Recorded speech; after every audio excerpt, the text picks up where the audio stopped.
The Padres' master plan is being executed to perfection as these recently acquired players are making an impact on this team, and fans are excited. Let's talk about it. Hi, welcome back to another episode of Padres Digest with your host, Andrew. Today we have a nice series win to talk about. Super excited to share it with you guys. As always, please subscribe. We're getting close to 2,100, and that's great. So let me start off by saying this. If you watched my video yesterday, you know that I had to go to work today, so I wasn't able to watch 90% of the game. I watched like a little bit of the top of the ninth, and then all of the bottom of the ninth. But I missed everything else. So full disclosure, I watched the highlights, I read Twitter, I did all the stuff. So I did my homework. So I have a pretty good idea of what happened. But if anything, just let me know if I got anything wrong. I don't mind. So AJ Cassavell, I think, is on vacation, so no AJ Cassavell recap, but we'll do an Allison Edmonds one instead. How about damn new Padres, huh? I don't know why I gave her that accent. Ryan O'Hearn with the game-tying homer in the ninth. Mason Miller with his first Padres save. They take the series in Arizona. They now are only 2 games back in the NL West and have taken over the second spot in the wild card. Yay. Oh, I didn't even notice that. We took the second spot in the wild card. Hell yeah. It's funny too because I brought up the graphic and I didn't even notice. Padres have passed the Mets. That's what happens when you sweep a team. But we have passed the Mets, and everyone else is kind of faltering. I mean, Giants are back at 500 basically. Cardinals are 500. Diamondbacks are below 500. That's kind of weird to think about. But the only real threat, besides the Mets, obviously, is the Reds. Reds are playing kind of crazy right now. Brewers are the first team to hit 70. So random baseball updates with Andrew. But a crazy game today. So I have a TV where I work, so I was able to watch some of the game, like clips of it.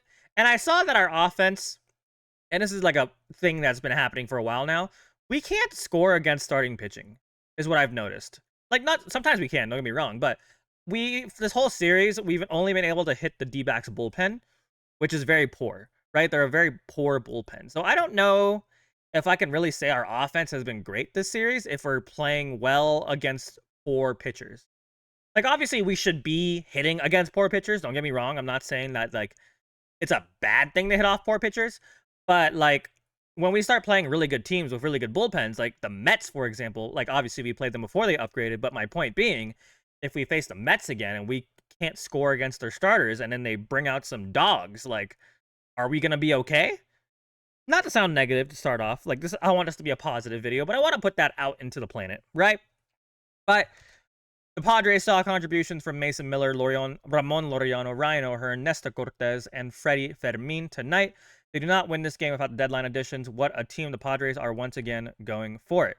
Wonder what I would have said to myself in June if I told myself that on August 6th, the only guys in the Padres lineup I'd trust to generate offense were Xander Bogaerts, Freddie Fermin, and Ramon Laureano. Ramon's been a big acquisition. I saw this on Twitter, but he gives me Profar vibes. Like, obviously not the same kind of like love that I have for Profar, because like Profar is like one of my boys. But Ramon, he is earning a spot in my heart, and I hope we can re-sign him for that 6.5, maybe even more. I don't know if I want to say more yet, but the 6.5 does look pretty intriguing right now. If you don't know, he is a club option, which means if you want him, we can keep him. Gotta pay him a little bit more. But I think it's worth it, right? We don't have a lot of left fielder option to go on. Like, we're not going to buy somebody from free agency. But, yeah, just wanted to say that. Oops. So, yeah, one thing I want to point out, too. Well, I'll talk about this first. In the first 5 games of August, Jackson Merrill has quietly had a great start to the month for the Padres. 368 average, 409 on-base percentage, 684 slug, and 1.093 on-base plus slugging, OPS. 1 double, 1 triple, 1 home run, and 8 RBIs. Is that good? Yes. I feel like he always has that at the end of his tweets. I just noticed that. Is that good? Yes, Jim Russell from San Diego. It is good. So yeah, let's dive into the offense a little bit. No Tatis today. I know a lot of people are bagging on Tatis recently. And why is Mason Miller? I just noticed that. Why is Mason Miller in his A's hat? Like, you guys can update that. This is why I hate ESPN. ESPN is so awful with baseball. It has been a week now, because today is Thursday. It's been a week, and you can't update Mason Miller's picture. Are you freaking kidding me? Okay, I annoyed this. That annoyed me way too much. I'm tired. I'm cranky. I'm sorry. But yeah, people have been ragging on Tatis recently. And tomorrow at like 11, I'm going to have a video talking about Tatis. I think it's a very big, important video. And no, I'm not just saying that because I made it. I think it's an important video for you guys to watch if you've been feeling concerned about Tatis Jr. But everyone else, I mean, Arraez didn't have a great game. That was a really good play by Marte. That kind of like stole a hit from him, but like not a great game. Laureano has been better, has been worse. Merrill, we just talked about, but it wasn't a great day. Machado, again, not a great day. And that's why I was saying I was concerned we didn't score until like the 7th inning. And there was like a no hit until like the 4th inning or something like that. So like offense, you're kind of hurting my heart. But again, O'Hearn saved the game, Bogaerts saved the game. Cronenworth almost had a really nice play at home on the double steal. Honestly, I don't hate those double steals. I kind of like, I know Arraez is obviously a clutch hitter with people on base. So I'm not going to say like it was the smartest move, but I also don't hate us. Like we just praised them playing small ball like a week ago, and now they're playing small ball again, and we want to give them crap because it didn't work. Listen, it's not going to work every single time, right? I still like it. Yes, Cronenworth isn't like a Tatis type speed player, but he's not slow. You know what I mean? But that's besides the point. But yeah, Iglesias has that dog in him. Oh, and Fedamine, bro. I am starting to love Fedamine, not just because he's been hitting pretty well, but his catching ability has been pretty good.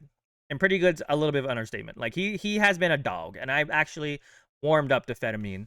I was thinking though, I'll talk about Nestor Cortez in a sec, but when he was looking shaky at the beginning of the game, I genuinely in my mind was like, we just gave up 2 future pitching prospect actual good weapons for 2 slightly overrated veterans. But no, to Nestor Cortez's credit, he did settle down. I guess I can show you now. It wasn't like the sexiest outing ever. I mean, 3 walks isn't great. 3 strikeouts will take, and he got people out with those double plays. So like, it's not like he did horrible. He had a Randy Vasquez type day. Let's put it that way, right? A Randy Vasquez type day. And sometimes I will take early season Randy Vasquez type luck on this team, right? Because now we have some veterans, some people who have some experience. So Nestor Cortez knows what needs to be done, and Ruben Niebla knows what Nestor Cortez needs to do to get things done. So I'm not going to stress too much about it. Because again, King's coming back soon, so we're going to have to drop somebody from the lineup or the rotation. Or like Christian said, do a 6-man. I don't hate a 6-man. It might help in the long run, but it just depends on how people are playing. But yeah, that's what I thought about that. Oh, yeah, we're talking about Jose Iglesias being an absolute dog in the clutch. I really don't have any numbers to back up this statement, but I believe Jose Iglesias has become a clutch demon. He always seems to get it done.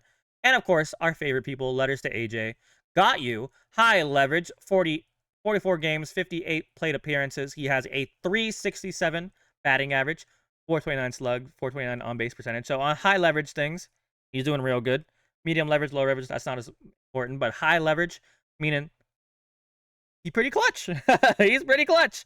And that's why I will never hate Jose Iglesias. And I like that he plays anywhere in the infield besides first base, so that we can get Xander Bogaerts off his feet. We can get Manny Machado off his feet. It does work kind of weird now that we have basically 3 different people who can DH. Arraez, Shildt, and O'Hearn. But people need breaks, right? It's a long season. And Xander and Manny aren't that young. Let's be honest. They're not that young. They're not old. They're not that young, though. But yeah, and then gotta credit Nestor for coming back after that horrible start. I wasn't able to watch much of the 3rd through 5th inning. He certainly looked bad to start. I was surprised he only gave up 2. Hopefully just warming up. AJ is a freaking magician. And I don't know if I have a picture of this. I saw it on Twitter, though. And like, even if Nestor Cortez wasn't even doing great, like, we just gave up Brandon Lockridge for him. You know what I mean? And we got a pretty good shortstop prospect out of it. So like, it wasn't a bad move in any sense. Like, we weren't using Brandon Lockridge, and he was blocked by a couple people. So giving up Brandon Lockridge for a pitcher who had upside and a prospect with probably lots of upside seems fine to me, right? It wasn't a risky move. It's an equal opportunity move because now the Brewers are using him in the outfield, and the Brewers are like real good. So take with that as you will. And then what's next? Jason Adam. Yes, 4 batters faced, 4 batters struck out. That is why our bullpen is absolutely insane. And master plan of get our I'll bring it up. Get our starter going for like 4 innings. And I saw Nestor Cortez looking upset because we couldn't get to the 5th inning. Or yeah, you know what I mean, to get the win possibility. But I mean, I want to see a guy who cares that much about getting the win because like it's that competitiveness that I really like. But again, Shildt made the right move. You know what I mean? Adam came in there and dogged everybody, so we're never gonna complain about that. 178 ERA, hell yeah. Morahone, 2 innings pitched, absolute dog.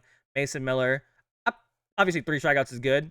I liked how Mason Miller was, and this might be because I watched too much of Suarez, but I like that Mason Miller doesn't just rely on his fastball. Yes, his fastball hasn't been as good.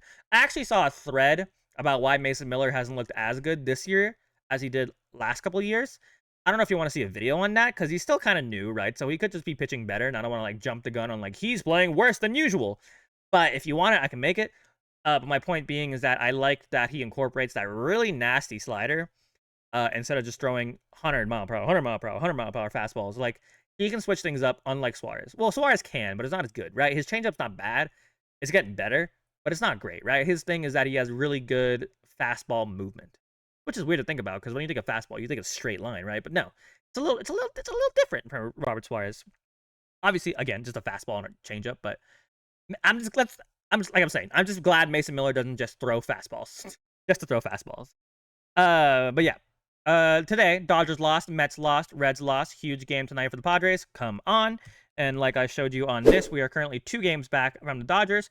Again, I feel like our biggest concern shouldn't be trying to win the division. Our concern should just be get everyone healthy, win some ball games, and if it happens, it happens. Either way, our goal is just to make playoffs and get a hot, right? And I still low-key kind of believe in that curse about getting a bye in the playoffs because like I feel like the past couple of years, besides like this last year, if you got a bye, it was detrimental to you. Like I remember the Braves kept losing to the Phillies and I think it was the Mets too in the playoffs because they had a bye. So again, maybe I'm paranoid. Absolutely, probably am. But let's just win games. Let's get to the playoffs. You know what I mean? Like playoffs are crazy. Playoffs are a crapshoot. Let things happen. You know what I mean?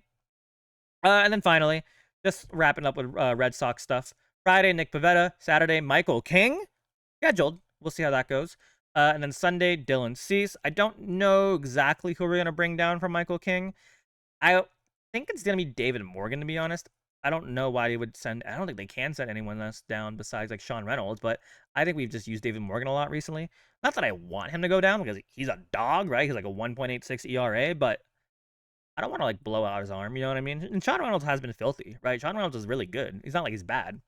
My opinion. Let me know what you guys think. Do you think about, let's just recap the entire thing. How do you feel about the game today? Do you think the offense was struggling today? I mean, we only started scoring at the bottom of the ninth or the top of the ninth. Do you think the offense is good? Do you think it's bad? How do you feel about our trade deadline acquisitions? How do you feel about Nestor Cortez? Who do you think Michael King will come in for? Like, who are we going to drop down? Is it David Morgan? Is it Sean Reynolds? Is it someone else? And yeah, thank you guys so much for watching. Have a fantastic rest of your day. This will be out super early, and then make sure you watch that Tatis video because I think it'll be important for you guys to watch. And have a fantastic rest of your day. Sorry for the long video. Goodbye. Please subscribe. Goodbye. Go Padres.